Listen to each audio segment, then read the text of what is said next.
Hey all welcome back to my channel learn with. இன்றைக்கி நம்ம ஹிந்தி கிளாஸில் என்ன பார்க்க போகிறோன்னா டே 6. இன்றைக்கி போன கிளாஸில் வந்து காக்கா கீக்கி பார்த்துருந்தோம். இந்த கிளாஸில் வந்து 1 லைன் சாச்சா ஜிஜி சொல்லிவிட்டு அப்புறம் டா வரிசைக்கு சொல்லிவிட்டு பேலன்ஸ் எல்லாத்தையுமே வந்து நான் ஹோம் ஒர்க்காக கொடுக்குறேன். நீங்கள் செஞ்சு பாருங்கள். போஸ்ட்டும் போடுறேன். அந்த லைன்ஸ் எல்லாத்தையுமே வந்து நான் போஸ்ட்டில் போடுறேன். நீங்கள் வந்து எழுதி பார்த்துட்டு கரெக்டாக அப்படின்னு செக் பண்ணிக்கோங்க. சீட் பண்ணக்கூடாது. அவங்க போஸ்ட் போடுவாங்க, நம்ம அதில் போய் பார்த்து படிச்சுக்கலான்னு சீட் பண்ணாதீங்க. நீங்கள் ட்ரை பண்ணி பாருங்கள். அப்போ தான் உங்களுக்கு ஈஸியாக இருக்கும். ஓகேவா? இப்போ அவங்க கிளாஸ்க்குள்ளே போயிடலாம். ஃபர்ஸ்ட் வந்து சா வரிசை என்ன பார்த்தோம்? சா சா ஜ ஜ ஞா பார்த்தோமா? இந்த ஞாவுக்கு விட்டுருங்க, ஞா வரிசை வேண்டாம். இப்போது இந்த சாக்கும் இந்த ஜாக்கு மட்டும் நான் சொல்லித்தரேன். பாருங்கள். சா சா சி சி சு சு ச்ரு ச்ரு இல்லைன்னா ச்ரி சே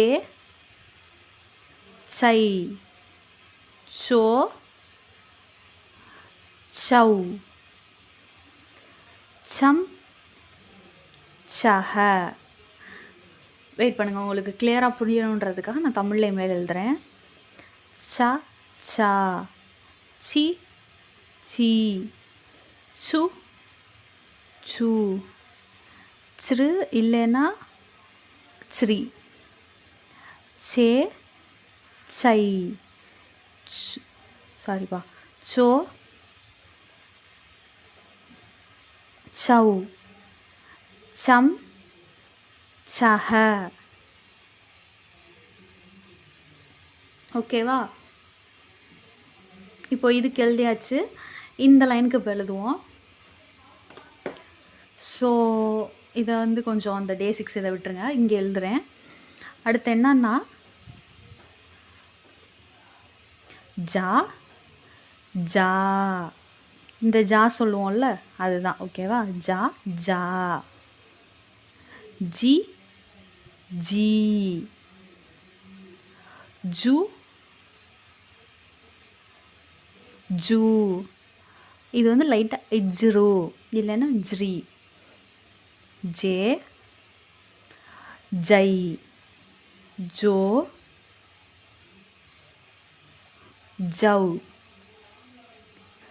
ஜம் ஜஹ. சரிங்களா? ஜா ஜா ஜி ஜி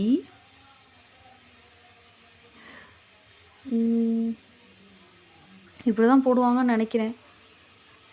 எனக்கு தமிழ் அந்தளவு வராது. ஸோ நீங்கள் பார்த்துக்கோங்க. இது மட்டும் ஜூ ஜூ இஜ்ரு. சரிங்களா? இஜ்ரு ஜே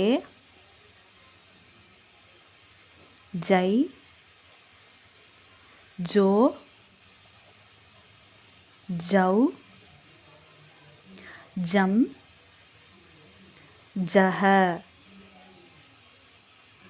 புரிஞ்சா? ஜா ஜா ஜி ஜி எப்படி எழுதணும் அப்படின்றது. ஜா ஜா ஜி ஜி ஜூ ஜூ இஜ்ரு ஜே ஜை ஜோ ஜௌ ஜம் ஜஹ. இப்போ என்ன அப்படின்னா இங்கே ரெண்டும் மாறி இருக்கே. ஸோ இது ரெண்டையும் நாங்கள் எப்படி எழுதுவோம் அப்படின்னா, இது சாச்சா ஜிஜின்னு படிக்கணும், இதை ஜாஜா ஜிஜின்னு படிக்கணும். சரிங்களா? அதுக்காக தான் நான் இது ரெண்டை சூஸ் பண்ணி எழுதியிருக்கேன். இது சா, இது ஜான்னு படிக்கணும். சரியா? இப்போது பேலன்ஸ் என்ன இருக்குது? இது ரெண்டையும் நீங்கள் வந்து ஹோம்ஒர்க்காக பண்ணுங்கள். நான் வந்து போஸ்ட்டும் போடுறேன் எழுதி. But no cheating. ஓகே? நம்ம நல்லா படிக்கணும்னா நம்ம ஒரு 5 மினிட்ஸாவது நமக்காக ஸ்பெண்ட் பண்ணி தான் ஆகணும். நெக்ஸ்ட் இன்னொரு லைன் பார்க்கலாமா? இல்லை வேண்டாம், நீங்கள் இதை ஃபஸ்ட்டு படிச்சிருங்க. நான் நெக்ஸ்ட்டு வீடியோவில் நெக்ஸ்ட்டு கிளாஸில் நான் இன்னொன்று சொல்லித்தரேன். இதெல்லாம் காக்கா கீக்கியெல்லாம் ஏன் நீங்கள் இவ்வளோ கிளியராக எக்ஸ்பிளைன் பண்ணுறீங்க அப்படின்னா, இது வந்து மஸ்ட்டு. என்னை பொறுத்தவரை இது ஈஸி தான். பட் நீங்கள் தெரிஞ்சுக்கோங்க. இப்போ வந்து சா அப்படின்றது உங்களுக்கு புரிஞ்சிருச்சு. இந்த கோடஸ்லாம் வந்து கரெக்டாக உங்களுக்கு புரியணும். இது இப்படி போட்டால் சா, இது போட்டால் ஈ சவுண்டில் முடியும், இந்த சைடு திருப்பி போட்டால் ஈ சவுண்டில் முடியும், இது வந்து ஊ சவுண்டு, இது ஊ சவுண்டு, இது க்ரு சவுண்டில் முடியும். இது நீங்கள் உங்களுக்கு வந்து தெரிஞ்சுக்கிறணும். ஸோ இதுக்காகவே நான் வந்து இந்த சிம்பிள்ஸ்க்கு மட்டுமே வந்து என்னென்ன ப்ரொனவுன்சியேஷன், என்னென்ன சிம்பிள் வந்துச்சு அப்படின்னா, அத வந்து நான் கண்டிப்பா வீடியோவா அப்லோட் போடுறேன். எனக்கு தெரிஞ்சு வந்து அந்த வீடியோ வேணும்னா நீங்க கமெண்ட் செக்ஷன்ல சொல்லிருங்க. ஏன்னா மோஸ்ட்லி வந்து இல்ல என்னால எழுதி பார்க்க முடியாது. நான் ரொம்ப ஃபாஸ்ட்டா லேர்ன் பண்ணணும் அப்படின்றவங்க, அந்த மாதிரியான வீடியோஸ் பார்த்து படிச்சுக்கலாம். பட் இப்போ வந்து ஃபர்ஸ்ட் ஸ்டாண்டர்ட், செகண்ட் ஸ்டாண்டர்ட் பசங்களுக்கு நீங்க சொல்லிக் குடுக்குறீங்க அப்படின்னா, உங்க பிள்ளைங்களுக்கு நீங்க வந்து இத பார்த்து நீங்க சொல்லிக் குடுக்குறீங்கன்னா, கண்டிப்பா பசங்கள எழுத சொல்லுங்க. ஏன்னா, இப்போ பெரியவங்களுக்கு இது வந்து ஈன்னு புரிஞ்சுக்கிருவாங்க. பசங்களுக்கு அப்படி வராது. பசங்களுக்கு வந்து இப்ப தான் எழுதியும் பழகுறாங்க. ஸோ வந்து இவங்க வந்து ஒவ்வொன்னா எழுத எழுத தான் அவங்களுக்கு வந்து மெமரைஸ் ஆகும். மறக்காமயும் இருக்கும். ஏன்னா, சின்ன பசங்க அடிக்கடி மறந்துருவாங்க. அந்த ப்ராப்ளம்ஸ் இருக்கும். ஸோ பசங்களுக்கு சொல்லிக் குடுக்குறீங்க, மறக்கக்கூடாதுன்னா, கண்டிப்பா எழுத சொல்லுங்க பசங்கள. சொல்லிக்கிட்டே எழுத சொல்லுங்க டெய்லி டெய்லி. 1 லைன் படிச்சா போதும். நான் வீடியோல 2 லைன் சொல்றேன் அப்டின்னா, நீங்க 1 லைன் படிக்க வச்சா கூட ஓகே தான் உங்க பசங்கள. பட் நான் பெரிய பொண்ணு. நான் வந்து ஓகே நான் வந்து ஒரு வேலைக்கு போயிட்டுருக்கேன். பெரிய பொண்ணோ, பெரிய பையனோ நான் வேலைக்கு போறேனோ, இல்ல நான் வீட்டு வேல பார்க்குறேன், நான் படிக்கணும்னு நெனைக்கிறேன். பட் எனக்கு வந்து ஷார்ட் அண்ட் ஸ்வீட்டா வேணும் அப்டின்னா, நான் நெக்ஸ்ட் வீடியோல இந்த சிம்பிள்ஸோட எக்ஸ்ப்ளனேஷன்ஸ் அது எல்லாமே போடுறேன் உங்களுக்கு. நீங்க அத பார்த்து படிச்சுக்கோங்க. ஒருவேள உங்க பசங்களுக்கு சொல்லிக் குடுக்குறீங்கன்னா, இந்த வீடியோல இருக்கிற மாரி சொல்லிக் குடுங்க. ஓகேவா? இந்த வீடியோ உங்களுக்கு பிடிச்சிருந்துச்சு அப்படின்னா மறக்காம லைக் அண்ட் சப்ஸ்கிரைப் பண்ணிருங்க. ஹிந்தி படிக்கணும்னு நினைக்கிற உங்களோட ஃப்ரெண்ட்ஸ் அண்ட் ஃபேமிலிக்கு இந்த வீடியோவை ஷேர் பண்ணி அவங்கள படிக்க சொல்லுங்க. Until then, thank you, bye and தன்யவாத்.